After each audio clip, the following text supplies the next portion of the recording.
So ಎಲ್ರಿಗೂ ನಮಸ್ಕಾರ. ಬೆಂಗಳೂರಲ್ಲಿ ನಾರ್ಮಲ್ ಆಗಿ ನೀವು ಏನೆಲ್ಲ ತರಬೇತಿನ ನೋಡಿರ್ಬೋದು. ನಾನು ಆ್ಯಕ್ಚುಲಿ ಹೀಗೆ ರ್ಯಾಂಡಮ್ ಆಗಿ ಫೇಸ್ಬುಕ್ಕಲ್ಲಿ ನೋಡುವಾಗ ನನಗೆ ಗೊತ್ತಾಯಿತು ಬೆಂಗಳೂರಲ್ಲಿ ನಮ್ಮದೇ ಕರ್ನಾಟಕ ಶೈಲಿಯ ಜನಪದ ಏನು ಕಲೆಗಳಿದೆ ಅದರದ್ದು ತರಬೇತಿ ಶಿಬಿರ ನಡೀತಿದೆ ಅಂತ. ನಾನು ಆ ತರಬೇತಿ ನಡೀತಾ ಇರೋ ಪ್ಲೇಸ್ಗೆ ಬಂದಿದ್ದೀನಿ.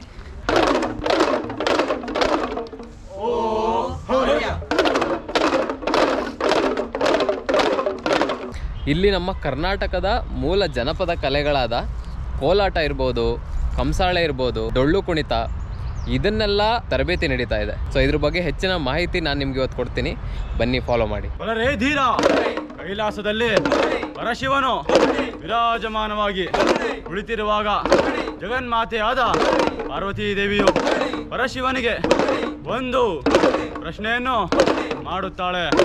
ಓ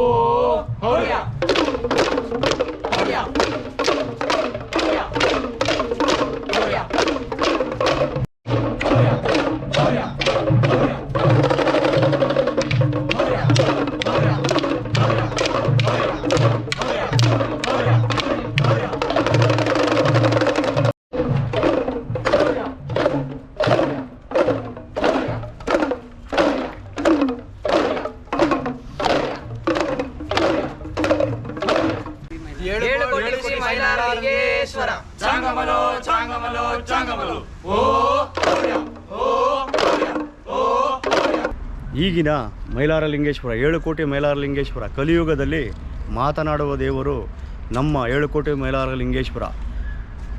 ಮುತ್ತಿನ ರಾಶಿ 3 ಭಾಗ ಆಯ್ತಲೇ ಪರಾಕಂತ ನಿನ್ನೆ ದಿವಸ ಗೊರವಯ್ಯ ವಾಕ್ಯಗಳು ನುಡಿದಿದ್ದಾರೆ ಅಂತ. ಮೈಲಾರದಲ್ಲಿ ಮೊದಲು ಮೈಲಾರ ಅನ್ನೋ ಕ್ಷೇತ್ರ ಮಣಿಮಲ್ಲಾಸುರ ಎಂಬ ಕ್ಷೇತ್ರ ಆಗಿತ್ತು.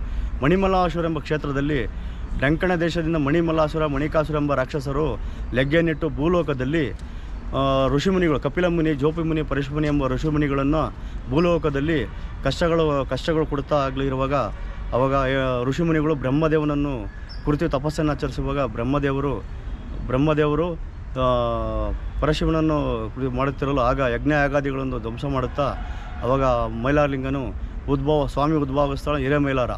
ಹೂವಿನಾಡಿಗೆ ತಾಲೂಕು ಬಳ್ಳಾರಿ ಜಿಲ್ಲೆ ಮೈಲಾರ ಎಂಬ ಕ್ಷೇತ್ರದಲ್ಲಿ ಮಣಿಮಲ್ಲಾಸುರ ಎಂಬ ರಾಕ್ಷಸರನ್ನು ಸಂಹಾರ ಮಾಡಿ ಅವರ ಆಭರಣಗಳು, ಮಣಿಮಲ್ಲಾಸುರ ಆಭರಣಗಳೇ ಡಮರುಗ.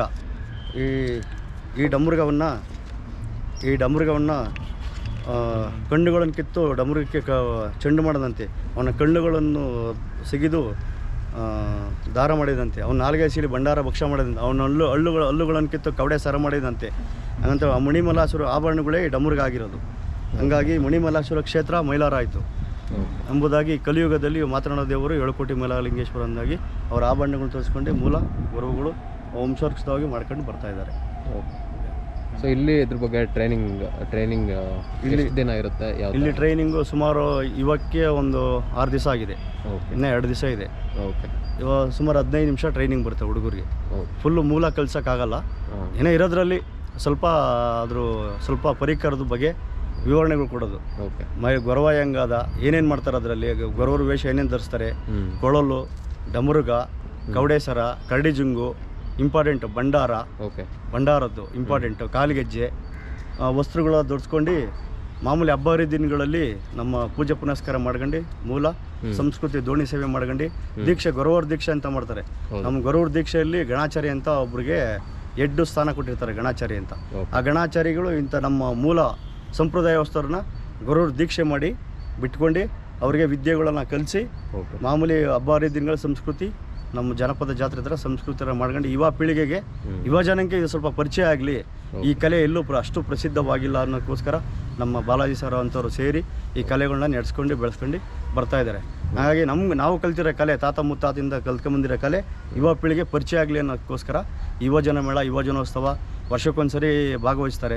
ತಂಡಗಳಾಗಿ ಭಾಗವಹಿಸಿ ಜನಪದ ನೃತ್ಯ, ಹಾಡುಗಾರಿಕೆ ಬರುತ್ತೆ. ಇದ್ರೆ ಬರೀ ಒಂದು ನೃತ್ಯ ಬರಲ್ಲ, ಹಾಡುಗಾರಿಕೆ ಬರುತ್ತೆ. 3 ರಾತ್ರಿ 3 ಹಗಲು ಆಡ್ತೀವಿ ಹಾಡುಗಳು. ಯಾವುದೋ ಮೈಲಾರಲಿಂಗನ ಬಗ್ಗೆ, ಮೈಲಾರಲಿಂಗನ ಬಗ್ಗೆ ಎಷ್ಟು ಪ್ರಸಂಗ, 26 ಪ್ರಸಂಗ ಬರ್ತವೆ. ಅಂದರೆ ಯಾವುದೋ ಬರೀ ಆಲಮತಸ್ತ್ರ ಭಾಗದಲ್ಲಿ 26 ಪ್ರಸಂಗ. ಇದು ಸಬ್ಬನ್ ಜಾತಿಗೂ ಅಂದರೆ ಎಲ್ಲ ನಾನಾ ಜಾತಿಗೂ ಸೇರಿದ ಮೈಲಾರಲಿಂಗ. ಬರೀ ನಮ್ಮೊಬ್ಬರಿಗೆ ಆಲಮತಸ್ತ್ರ ಜನಕ್ಕೆ ಒಬ್ಬರಿಗೆ ಸೇರಿಲ್ಲ ಮೈಲಾರಲಿಂಗ. ಸಬ್ಬನ್ ಜಾತಿ ಪ್ರತಿಯೊಂದು ಜಾತಿಗೂ ಇದು ಗೊರುತನ ಇರುತ್ತೆ, ಹಂಗಾಗಿ ಇದು ಹೆಸರು ಬಂದು ಡಮರುಗ. ಓಕೆ. ಇದು ಡಮರುಗ, ಇದು ಈ ಬೆತ್ತ. ವಿದ್ಯೆ ಹೆಸರು ಬಂದು ಯಾವುದು? ಗೊರವರ ಕುಣಿತ ಅಂತ. ಓಕೆ, ಗೊರವರ ಕುಣಿತ ಅಂತ ಕರೀತಾರೆ. ಗೊರವರ ಕುಣಿತ. ಸೊ ಇದು ಬೆತ್ತ ಅಂದರೆ ಇದು ಹೇಗೆ? ಬೆತ್ತ ಅಂದರೆ ಈ ನಾವೇನ ಕಲೆಗೆಲ್ಲ ಹೋಗ್ಬೇಕಾದ್ರೆ ನೈಟ್ ಹೊತ್ತು ಯಾವನ ಪ್ರಾಣಿಗಳು ಅವು ಬಂದಾಗ ಇದೊಂದು ಸ್ವಲ್ಪ ಇರಲಿ, ರೋಡಲ್ಲಿ ಬರಬೇಕಾದ್ರೆ ಏನಾನ ಪ್ರಾಣಿ ಪಕ್ಷಿಗಳೇನು ಬರ್ತಾವಲ್ಲ ಅನ್ನೋದಕ್ಕೋಸ್ಕರ ಇದು ನಾವು ಬಳಸ್ತೀವಿ. ಇದರಲ್ಲಿ ಕೊಳಲು ಇರುತ್ತೆ, ಕೊಳಲು ನಾದ ಇರುತ್ತೆ. ಮಾಮೂಲಿ ಕೊಳಲು ಇದರಿಂದ ನಾದ ಮಾಡ್ಕೊಂಡು ನಾವೇನೋ ಸಂಪ್ರದಾಯ ಪ್ರಕಾರ ನಾವು ರಾತ್ರಿ ಹಗಲನ್ನದೇ ಬರ್ತಾ ಇರ್ತೀವಿ, ಅದು ದೀಕ್ಷೆ ಮಾಡ್ಕೊಂಡು ಬರ್ತಾ ಇರ್ತೀವಿ. ಸಂಪ್ರದಾಯ ಉಳಿಸ್ಕೊಂಡು ನಾವು ಯುವ ಪೀಳಿಗೆಗೆ ಪರಿಚಯಿಸ್ಕೊಂಡು ನಮ್ಮ ಮನೆ ಮಕ್ಕಳಿಗೆ ಎಲ್ಲ ಪರಿಚಯಿಸ್ಕೊಂಡು ನಾವು ಮಾಡ್ಕೊಂಡು ಮೂಲ ಪರಂಪರೆಯಾಗಿ ಮಾಡ್ಕೊಂಡು ಈ ಕಲೆ ಉಳಿಸ್ಕೊಂಡು ನಡೆಸ್ಕೊಂಡು ಬರ್ತಾ ಇರ್ತೀವಿ. ಓಕೆ.